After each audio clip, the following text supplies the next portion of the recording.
Encore une fois, bienvenue à une autre chronique dédiée aux architectes paysagistes, aux entrepreneurs paysagistes et à toute autre personne à qui ce type de chronique peut intéresser. Ça débute tout de suite après cette intro.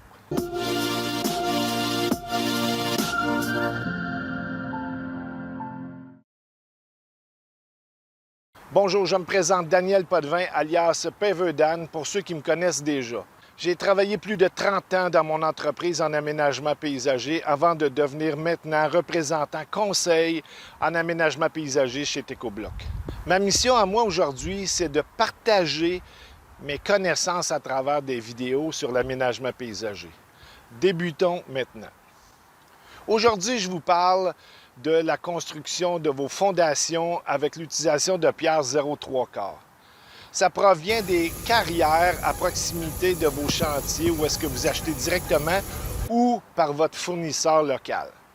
Les granulats influencent le comportement de vos travaux dans le temps et dans la résistance du cycle du gel et des gels. Il y a plusieurs types de 0,3 quarts et souvent, vous arrivez dans une carrière avec plusieurs écriteaux et pour vous, ça semble tout le même type de pierre. Mais trop souvent, vous optez pour le 0,3 quarts le moins dispendieux sans savoir la différence qu'il y a entre chaque type de pierre. La pierre se contrôle en calibrant les particules de différentes grosseurs au mélange. Et trop de particules fines augmentent le côté gélif de vos travaux. Laissez-moi vous expliquer les trois types de pierres 0,3 quarts vendus dans le marché. Le 0,3 quarts tout venant.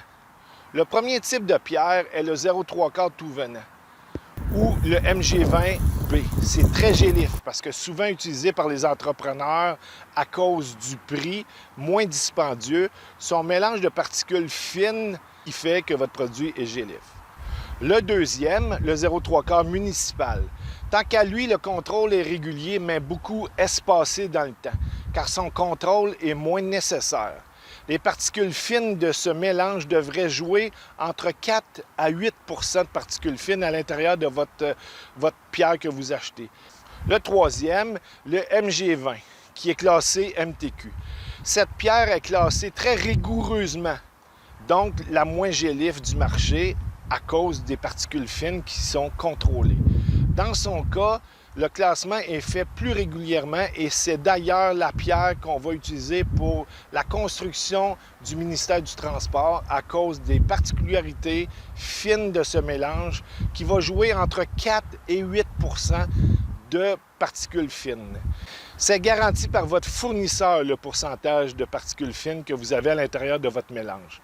À mon avis, je vous suggère d'utiliser la pierre municipale ou surtout la pierre de calibre MG20 pour la construction de vos fondations. Cette pierre aura une résistance dans le temps et donc aura une plus grande résistance au gel-dégel de vos travaux. Voilà. J'espère que cette chronique a su répondre à certaines de vos questions. N'oubliez pas de partager mes chroniques pour que toute notre communauté puisse en profiter. N'hésite surtout pas à t'abonner à ma chaîne Paveur Dan, l'homme fort du pavé, sur Facebook ou sur YouTube. Quand tu seras abonné, tu seras assuré de recevoir mes prochaines vidéos destinées à ce merveilleux métier qui est le métier de paysagiste, car ces vidéos sont destinées à toi. Je te laisse mes coordonnées et surtout, n'hésite pas à communiquer avec moi pour avoir plus de détails sur cette chronique ou bien de me donner tes commentaires, car j'ai beaucoup de plaisir à lire vos commentaires associés à mes chroniques. Je vous dis à bientôt, Paveur Dan.